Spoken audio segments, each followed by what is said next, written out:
And good morning again. We begin this morning in Afghanistan, where Senator Barack Obama is on the ground. Lara Logan, our chief foreign affairs correspondent, sat down with him for a long interview this morning. We're going first to her. Lara.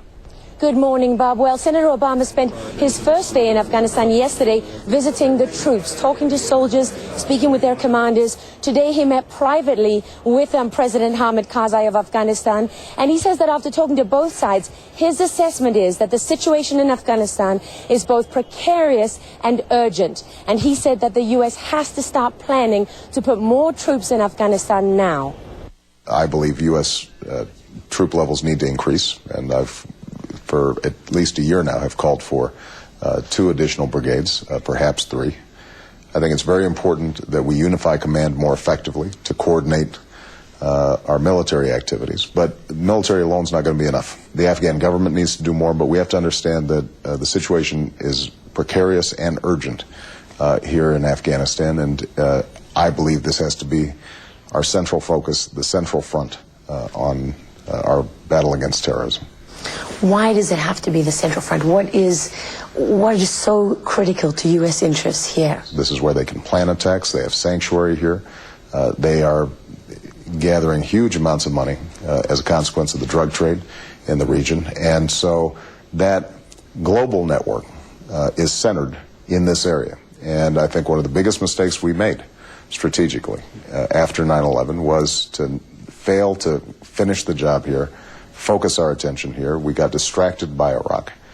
And despite what the Bush administration has argued, I don't think there's any doubt that we were distracted from our efforts not only to hunt down al-Qaeda and the Taliban, but also to rebuild this country so that people had confidence that we were here to stay over the long haul, that we were going to rebuild roads, provide electricity, improve the quality of life for people.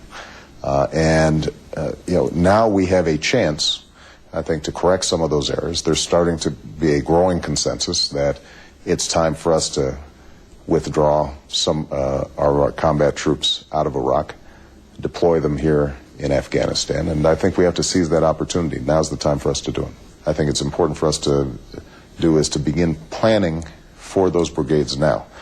If we wait until the next administration, it could be a year before we get those additional troops on the ground here in Afghanistan, and I think that would be a mistake. I think the situation is getting urgent enough that we've got to start doing something now. The United States has to take a regional approach to the problem.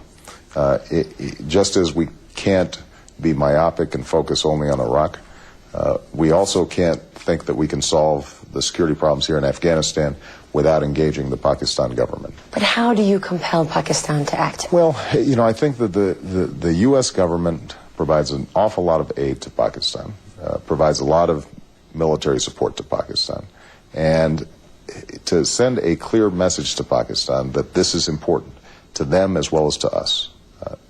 I think, that message has not been sent. What circumstances would you authorize unilateral U.S. action against targets inside the tribal areas? Well, what I've said is that if we had actionable intelligence against high-value al-Qaeda targets, and the Pakistani government was unwilling to go after those targets, that we should.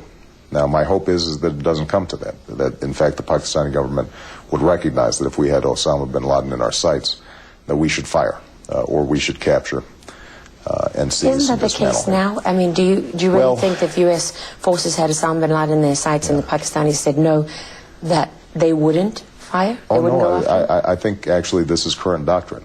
There was some dispute when I said this last August. Both the administration and some of my opponents suggested, well, you shouldn't go around saying that. But I don't think there's any doubt that that should be our policy, and will continue to be our policy. But it is the current policy? I believe it is the current policy. So there's no change then? I don't think there's going to be a change there. I think that in order for us to be successful, it's not going to be enough just to engage in the occasional shot fired.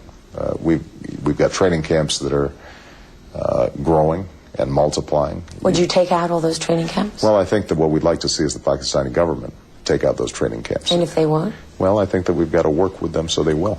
But would you consider unilateral U.S. action? I will push Pakistan very hard to make sure that we go after those training camps. I think it's absolutely vital to the security interests of both the United States and Pakistan.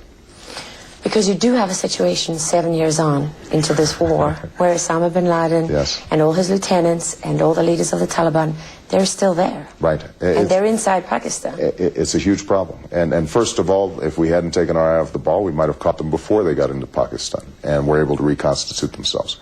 So we made a strategic error. And it's one that we're going to pay for, and unfortunately the people of Afghanistan have paid for as well. But we now have an opportunity to correct that problem. If you look at what's happening right now in Iraq, Prime Minister Maliki has indicated he wants a timetable for withdrawal. That is the view of the vast majority of Iraqis as well. We've seen a quelling of the violence.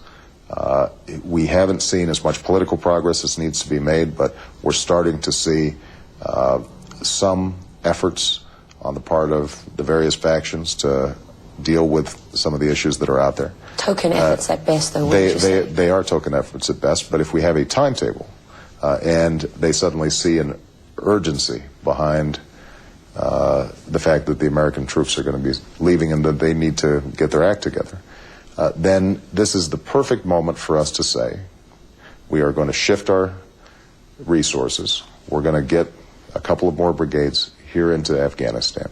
We're going to, and it's not just brigades, we're also going to be upping our financial aid to Afghanistan. We're going to be willing to increase our foreign aid to Pakistan.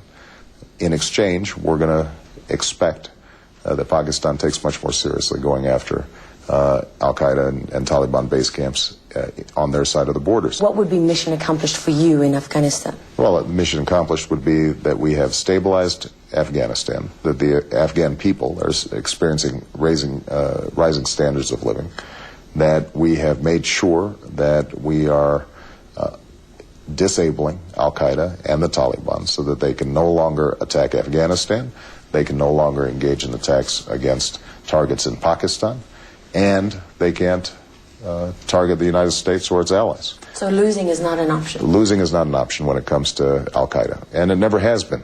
And that's why the fact that we engaged in a war of choice when we were not yet finished with that task was such a mistake.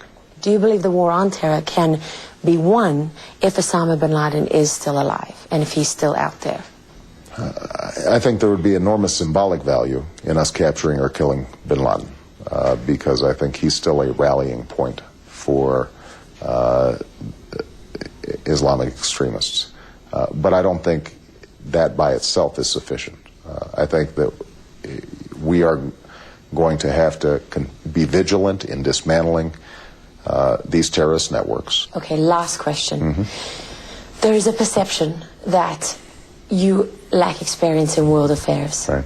Is this trip partly aimed at overcoming that perception that, you know, there is doubt among some Americans that you could lead a country at war as commander-in-chief from day one? You know, the interesting thing is that the people who are very experienced in foreign affairs, I don't think have those doubts.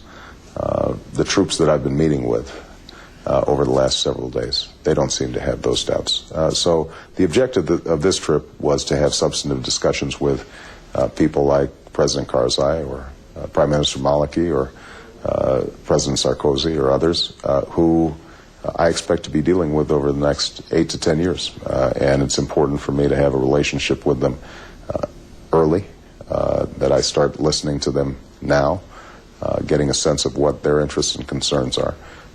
Because one of the shifts in foreign policy that I want to execute as president is giving the world a clear message that America intends to continue to show leadership, but our style of leadership is going to be less unilateral, that we're going to see our role as building partnerships around the world that are of mutual interest to the parties involved. And I think this gives me a head start in that process. Do you have any doubts?